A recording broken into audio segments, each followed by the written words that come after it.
After nearly a decade of marriage, OP thought he knew his partner, but a shocking revelation changed everything when he discovers the truth about his wife and their ability to have children together.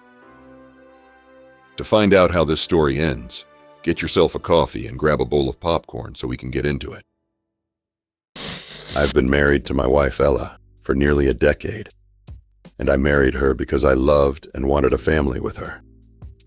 I wanted to live that dream life, and when we got married, it seemed so close to being realized.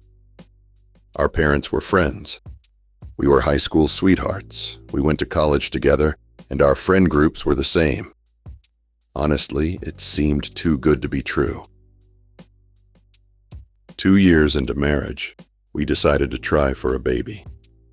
I always wanted to have 3 kids, and she wanted the same. She even told me how excited she was to see me become a dad. We both worked hard to become financially secure, and I made sure that I could provide a good life for them. Unfortunately, though, we never conceived. At least that's what I thought. Every month, Ella got her period and would apologize when the 2 lines didn't appear on her pregnancy tests. We talked to doctors, and they all said that everything looked fine. Neither of us had any genetic issues. We led healthy lives, and even talked about IVF, and eventually, she got pregnant. However, a few weeks in, she called me at work, telling me that she miscarried. I was devastated, but tried to comfort her. And I felt sad and guilty, because I was sure it had to be me.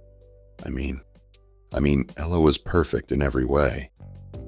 3 years ago, on our 7th anniversary, I found out that this entire time, Ella had been taking birth control pills, and the miscarriage she had was actually her getting an abortion. She got rid of the baby and cried to me about it. She'd been lying to me throughout our entire marriage. When I confronted her, she cried, begged and pleaded, then admitted to never wanting kids but said she couldn't tell me because I'd leave her. I did plan to leave, but then our parents showed up.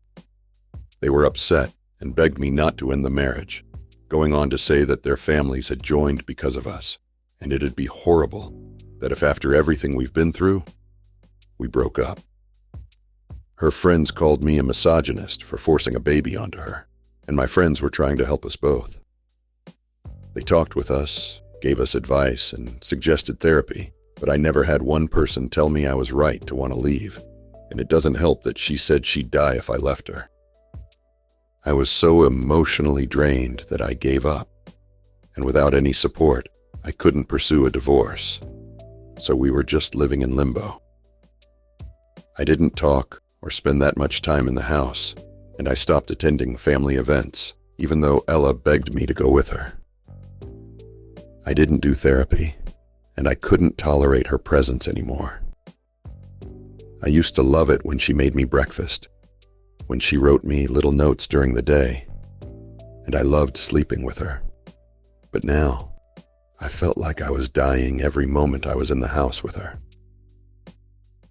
My parents visited often, telling me it's fine to not have kids, and that they had other grandkids, and that Ella and I were enough for them.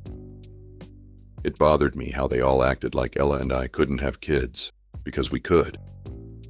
We just never did, because Ella didn't want to. I was sure I would raise my hand on someone someday, so I began moving further and further away.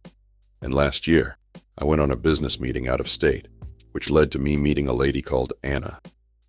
For the first time in a long while, I laughed and smiled. She was a joy to be around. I told her everything, and she told me how her husband left her because she was infertile. We were 2 strangers sharing grief and trauma, but also, for the first time, I was feeling light and happy. I extended my trip by a month and turned off my phone so I could focus on Anna. For 1 month, I pretended like Anna and I had a life together, and I loved it. Every moment of it. While I still didn't have a baby and was far from living the American dream, it felt super good to be with Anna, and she encouraged me to go ahead with the divorce.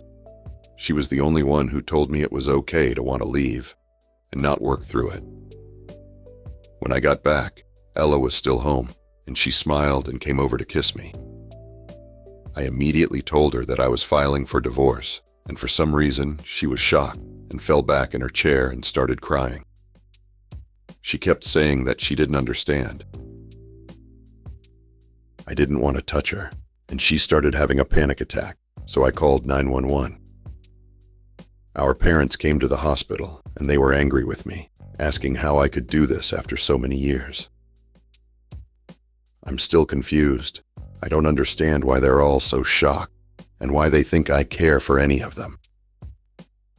I told them I was unhappy, that I wanted to leave because I know there's a better future for me out there, but they still seem unable to grasp the truth.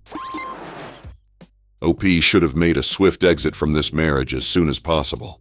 The person he's supposed to love and trust lied to him for years about their ability to conceive, which isn't what your life partner should be doing. And for the life of me, I don't understand why the parents couldn't see why OP was so upset. Whether they think they have enough grandchildren or not is irrelevant. It's his life. And at the end of the day, he has to live with the decisions he makes.